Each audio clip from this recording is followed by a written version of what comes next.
Hey everyone, it's Dustin Nulf with Keller Williams Realty's the Dustin Nulf team and the Full House LLC, Pittsburgh Property Management. So welcome. Today we're going to be talking about calculating investment properties. So we have a brief video on this that's super low quality, and I apologize for that, but we're going to be doing a kind of a better quality video today, and we're going to be talking about calculating investment property income and expenses. Is a question I get a lot of times, and it's a thing that I run into as a real estate salesperson who's selling 100 homes a year. We deal with a lot of investors. 20 to 40% of our sales in any given year are investors, and every investor that we seem to run into calculates their numbers totally different. And what I'm finding is we get people that come up and they say, well, I'm looking for a 15 cap. Well, what we ask is, like, how do you calculate a 15 cap? Because how I calculate it and how you calculate it are probably very different, and your 15 cap may be my 7 cap, right? So if you tell me a 15 cap and I know how you calculate it, then I can go in and run it through my system, our calculator, and if we find a deal that might work out for you, we can calculate it quickly and know that whether or not it's going to match your needs, right? So I had a guy actually the other day who said, this is what I'm looking for, and I think he said he was looking for a 12 cap or something like that. And I said, well, how do you calculate it? And he told me, and he knew his numbers, which was great because most investors do not know their numbers, unfortunately. And he said, I calculate for maintenance 10%, I calculate for management 5%, and I calculate leasing and whatever vacancy for, I think he was at 7% or something like that. So he gave me the numbers, and I was able to easily calculate that and run it through my system. And then I sent him a deal, and I said, this deal fits your model, and I think it'd be a great deal. It's in a great location. He said, it doesn't cash flow enough. Well, all right, so what are your cash flow numbers, and what's your down payment going to be? Because that makes a big difference on cash flow as well. So it's nice to run into investors who know their numbers, and if you're going to be an investor, or you are an investor, you need to really make sure you know your numbers, because it's going to make you way more successful than if you're just winging it. So we're going to look at that. So before we get started, I want to tell you I really appreciate you being here. Please like this video, give it a thumbs up below, hit the subscribe button, and hit the notification bell if you like the content and you want to stay notified of new videos that I'm posting. I'm posting 3 to 4 videos a week, so you always have new content to watch, and I'm happy to do a video on anything you want to see. Please post what you'd like to see in the comments below, and I'd be happy to help you out. I do group coaching for real estate agents. I do group coaching for agents who are wanting to build a team. And I also do one-on-one coaching for real estate investing, real estate sales, or team building. The links for that are below on my Patreon site, so check that out if you're interested in any of those. All right, so let's get into it. So we're going to look real quick. This is how you calculate investment income on a rental property. This can be a single-family home, or it can be a 50-unit building. It's going to work very similar. So we're going to start at the top with gross annual income. So you always start up there. Gross annual income is every penny that property is going to make. So if you got a duplex with coin-operated laundry and a garage, and you're renting the garage, you're renting the units, and you're making money off the coin-operated laundry, you're going to add up all of that income total before any expenses, and that's going to be your gross annual income. And gross annual income is projected income, okay? So in a perfect world, if your tenant stayed at the same rate, and you got your laundry worked systematically all year long, and your garage stayed occupied, what's your total max income going to be? All right? Then you're going to subtract out, the first thing you subtract out is vacancy.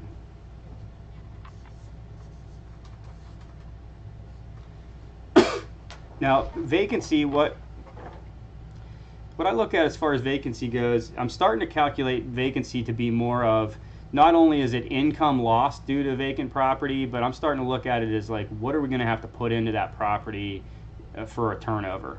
So if the tenant leaves and we got to do a basic turnover on it, what's it going to cost? So I'm starting to estimate my vacancy at a higher rate. I'm estimating right now in Pittsburgh between 5 and 7%. The average vacancy rate in Pittsburgh at the moment is about 5.5%. So if I'm doing a worst case scenario, I'm calculating at 7%.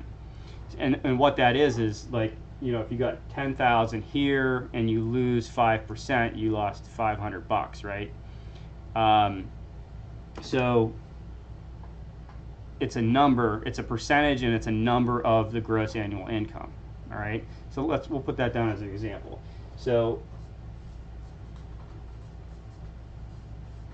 if your gross annual income was $10,000 and you had a 5% vacancy, you lost $500. Okay. And then that brings you to what we call your gross operating income. And gross operating income is the money that you have left that you're going to operate this business on. So every property, you want to look at it like every property is this small business that you're running. All right. So gross operating income is your operating account for the business, the property. So that's the first part of the math. Gross annual income minus vacancy equals your gross operating income. In this scenario, it's $9,500 then, right? All right. So now expenses, we're going to chop out our expenses out of here, and we want to do it. So if we're buying a property, we're going to create what we call pro forma, which is a business plan for the property, where we're going to calculate our estimated revenues. And we want to do it, like I always do it conservatively, which means you're running a worst case scenario, because I want to make sure that if I screwed something up, like if I thought it was only going to cost me $5,000 in deferred maintenance and it cost me $7,000, that I already had budgeted for that just to be safe. All right. So the things that we're going to subtract out of here: insurance, any utilities that the landlord would be paying for, maintenance.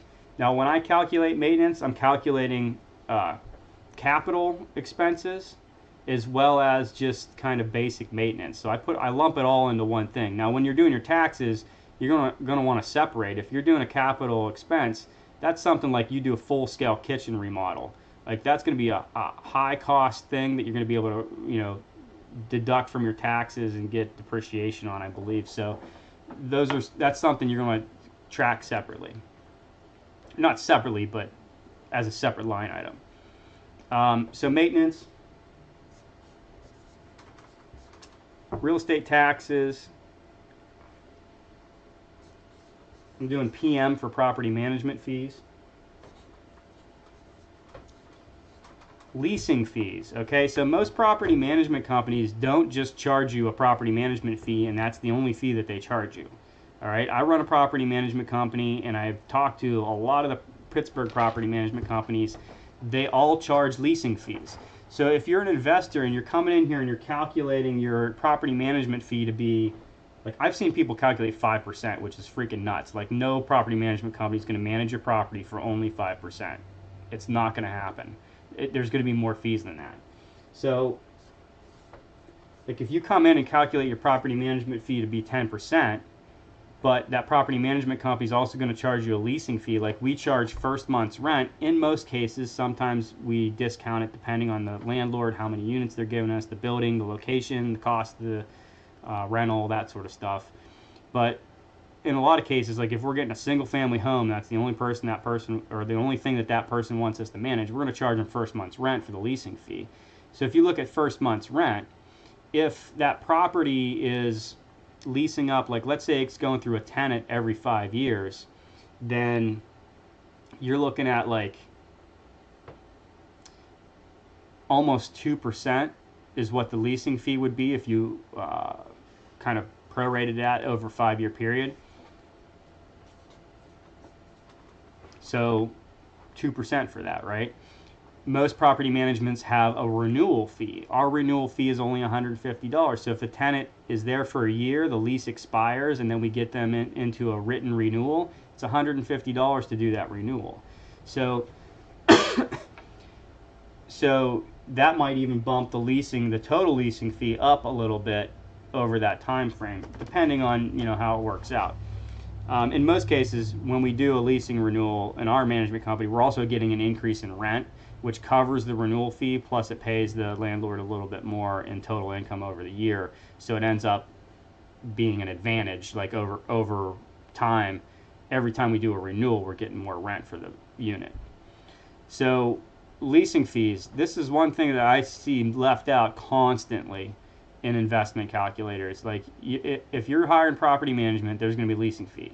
Here's the big thing. So here's big advice for self-managed landlords.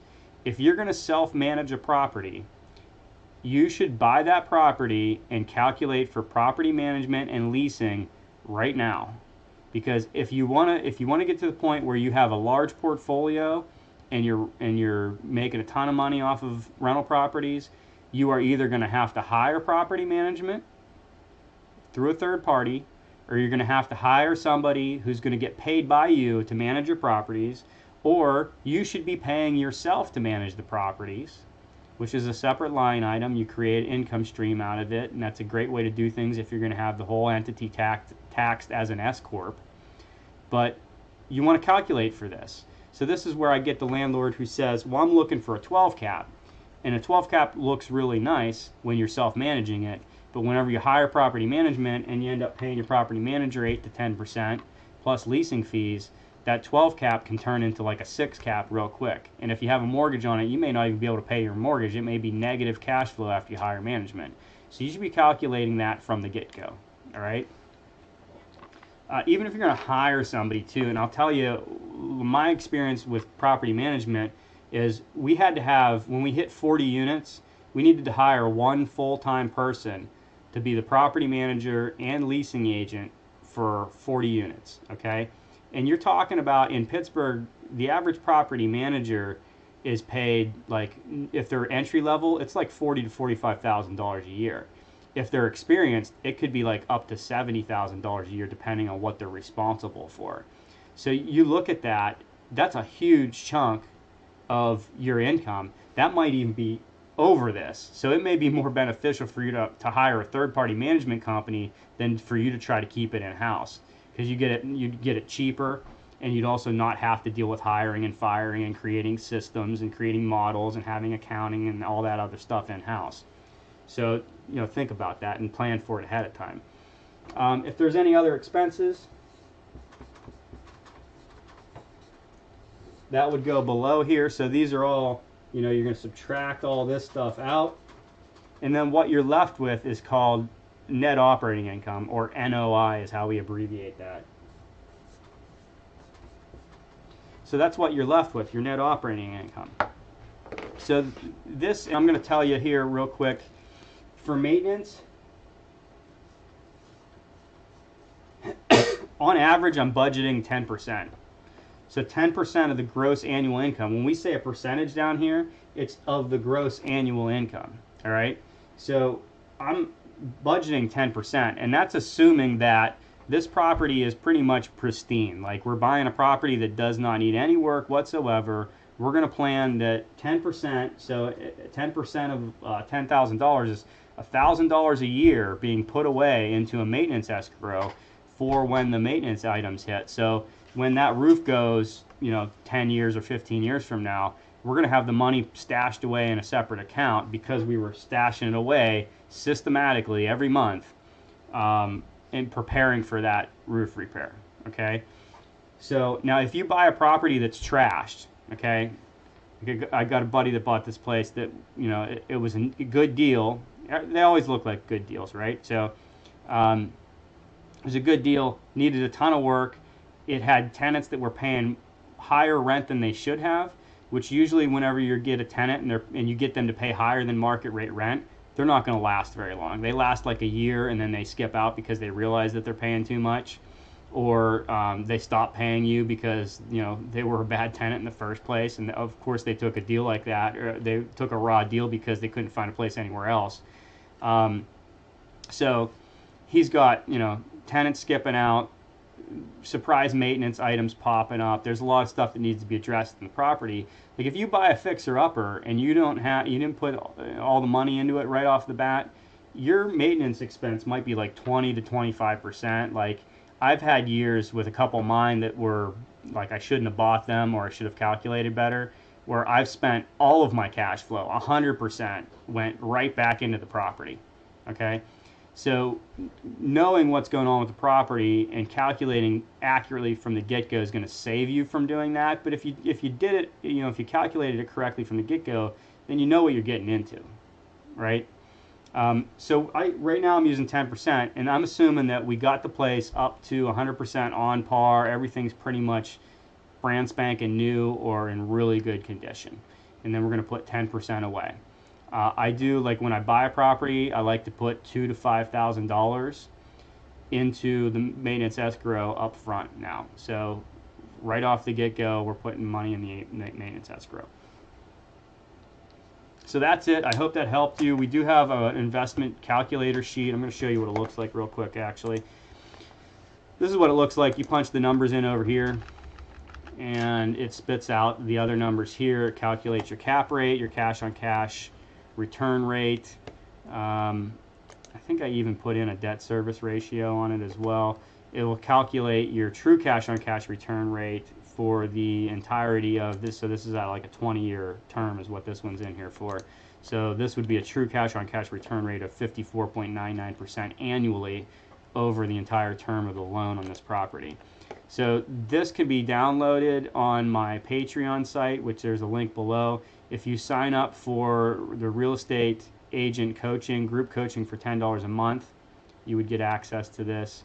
The team building coaching at $100 a month, you get access to this. And then the one-on-one coaching, you would get access to this as well, and you'd actually get one-on-one coaching where we would do conference calls or personal meetings to go over your investing goals and kind of help you through the process. So that's it. I hope you enjoyed it. If you made it to the end of this video, please post a comment below. Let me know what your biggest aha was. What was your biggest takeaway from this? What did you learn that you're going to implement? Leave that in the comments below. Please like, subscribe, and hit the notification button. Please, I would appreciate it. Thanks for watching. See you again.